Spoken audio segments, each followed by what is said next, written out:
Bismillahirrahmanirrahim. Assalamualaikum warahmatullahi wabarakatuh. Waalaikumsalam warahmatullahi wabarakatuh. Oke, alhamdulillahirabbil alamin. Allahumma shalli ala sayyidina Muhammad wa ala ali sayyidina Muhammad. Oke, kembali lagi bersama kami di Jumat Berkah ya. Insyaallah kita lanjut diskusi kita pada pagi hari ini. Tapi sebelumnya sehat nih Pak? Alhamdulillah sehat. Hafiz sehat? Alhamdulillah sehat. Sudah seminggu tidak jumpa nih. Sudah seminggu tidak ketemu di Jumat Barakah. Jumat Barokah. Amin. Tapi alhamdulillah nampak cerah sih alhamdulillah. Alhamdulillah. Walaupun kurang tidur nampak ya. Biasalah sebagai Oke. Bismillahirrahmanirrahim. Kawan-kawan semua yang sudah menyaksikan dan sudah mensubscribe channel kami, saya ucapkan terima kasih ya yang sebesar-besarnya. Dan kawan-kawan yang belum subscribe dong biar mensupport dan juga tambah semangat. Tambah semangat sumbernya ya. Iya, tambah semangat cari sumbernya, cari materinya. Sebab subscribe itu gratis ya, tapi sangat bermakna. Iya. Oke, alhamdulillah. Pada pagi hari ini kita membahas terkait tentang anak zina dan juga nanti status nasabnya. Tentunya ya pembahasan ini tidak lagi pembahasan yang mungkin jarang diketahui oleh masyarakat, bahkan sudah pembahasan yang masyhur ya. Sudah terkenal kan itu. Namun tidak juga masalah ya kita bahas, mudah-mudahan nanti kita bisa memberikan pandangan yang berbeda, tapi mesti dengan mempunyai dalil dan juga berdasarkan syariat hukum Islam, Pak ya. Saya sampaikan dulu ya beberapa permasalahan yang terjadi di masyarakat sehingga nanti dibahas oleh beliau. Yang pertama kasusnya seperti ini, Pak. Ada perempuan, ya tahulah Pak sekarang pergaulan bebas, luar biasa bebas ya. Dan bukan lagi hal aib besar kalau misalkan terjadi hubungan di luar pernikahan sekarang Pak kan itu. Namun banyak yang tidak tahu bahwasanya kemudaratannya besar dan lain sebagainya ya. Jadi kasus pertama itu Pak, ada perempuan ya kan, lalu berhubungan dengan laki-laki ya. Ini masih remaja nih dua-duanya ya, belum pernah menikah. Setelah melaksanakan hubungan timbul penyesalan akhirnya mereka berniat untuk menikah ya kan, dengan dalil di masyarakat untuk menjaga kehormatan keluarga ya kan, agar nanti anak ini lahir dalam pernikahan, macam-macam lah Pak. Apa ya alasannya. Itu yang pertama. Baru yang kedua, ada perempuan berhubungan juga, tetapi dia dinikahi bukan laki-laki yang menghubunginya, bukan yang laki-laki yang menzinainya kan itu. Ini pun terjadi juga di masyarakat Pak. Dan yang ketiga mungkin kita perkecil, mereka sudah suami istri tetapi masih melaksanakan hubungan dengan laki-laki lain ya. Kenapa kita bawa terus perempuan? Ya memang karena perempuan lah yang mengandung Pak ya. Jadi jangan nanti sampai kok perempuan semua. Ya memang perempuan lah yang besar tanggung jawab di dalam ini, karena dia yang mengandung, di dalam perut dia dibesarkan, dia yang melahirkan ya Pak ya. Makanya kita bawa terus perempuan. Makanya yang ketiga ini perempuan tetapi dia masih berhubungan dengan laki-laki lain dalam kategori dia sebagai istri seorang laki-laki yang sah kan. Makanya nanti Pak mohon nanti dijelaskan bagaimana sih yang dua ini dulu Pak, status pernikahan perempuan dengan laki-laki yang menzinainya ya kan. Baru apakah nanti perlu diulang lagi pernikahannya kalau sudah lahir ya kan. Baru yang kedua nanti Pak, bagaimana perempuan yang berhubungan dengan laki-laki dan dinikahi bukan laki-laki yang menghubunginya. Baru nanti bagaimana sih status anak ini Pak ya kan. Apakah memang dia dinasabkan kepada ayahnya?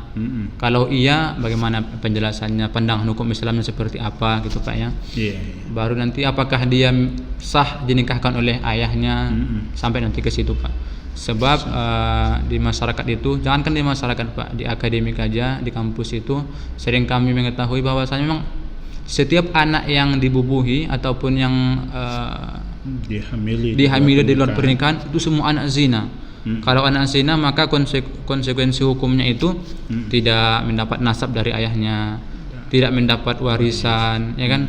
tidak boleh dinikahkan kalau dia perempuan wali, ya. menjadi wali. Nah, gitu Pak ya. Iya. Oke Pak, silahkan mungkin Pak dijelaskan secara pelan-pelan agar kami atau kawan-kawan dan masyarakat tentunya memahami ini Pak. Iya. Oke, terima kasih. Oke Hafiz, Tafadhal. terima kasih. Pagi hari ini Ya. kita hadir kembali berbincang-bincang tentang persoalan perkawinan. Dan dalam bincang kita pada pagi hari ini berbicara tentang status ya yang terkait dengan zina. Ya, apakah hal ini terkait dengan perkawinannya? Kemudian bagaimana Status akibat hukum ya dari perzinahan itu sendiri terkait dengan persoalan anak nantinya. Nah, persoalan perzinahan ini sesungguhnya ini adalah isu-isu yang kontemporer. Iya, kontemporer. Sejak dari dahulu sampai sejak dari zaman Nabi ya. Sampai hari ini itu persoalan itu selalu mencuat. Iya. Tidak akan pernah berujung. Ya. Meskipun di dalam Al-Qur'an Allah sudah katakan la taqrabuz zina. Iya. Ya, jangan dekati zina. Innahu kana fahishatan wa sa'a sabila. Ya, sudah dilarang oleh Allah. Kemudian ya, orang-orang yang melakukan perzinahan itu dilarang lalu dia lakukan, dan Allah hanya membatasi. Di dalam perkawinan itu hanya orang-orang yang sama. Persoalan tentang zina ini Allah sudah larang kita. La taqrabuz zina. Innahu kana fahisatan wa sa'a sabila. Iya. Kemudian di ayat lain Allah mengatakan ya, pezina laki-laki itu tidak boleh menikah melainkan dengan perempuan pezina atau musyrikah. Atau sebaliknya. Iya. Ya. Wanita yang pezina, ya, wanita yang musyrikah, pasangannya adalah laki-laki yang pezina dan laki-laki yang musyrik. Nah, ini yang diatur di dalam Al-Quran. Artinya apa? Persoalan-persoalan yang seperti ini, perzinahan ini, meskipun Bapak sudah katakan tadi dan banyak dalam Al-Quran ancaman jarimah-jarimah Tentang berzina nih. ya, orang yang berzina kan ada hukuman, ada jarimah hudud namanya. Iya. Ada yang dirajam, ada yang dipukul, ada yang dirajam, ada yang dilempar. Ya, itu kan ada di dalam istilah fikih kita kenal kapan pemberian hukuman rajam, kapan pemberian hukuman pelemparan. Ya, maka terkait dengan apa yang Saudara Hafiz sampaikan tadi, misalnya ada orang yang masih jejaka dan duda, lalu mereka melakukan hubungan perzinahan, dan ada juga orang yang sudah menikah, lalu dia melakukan hubungan lagi dengan pasangan yang lain misalnya. Itu kan di dalam teori fikih kita dikenal dengan perzinahan yang muhsan. Ada namanya ghairu muhsan, ada yang namanya ghairu muhsan. Ya.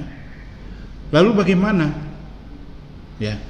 Fenomena-fenomena yang seperti ini ada keduanya terjadi di tengah-tengah masyarakat. Ya.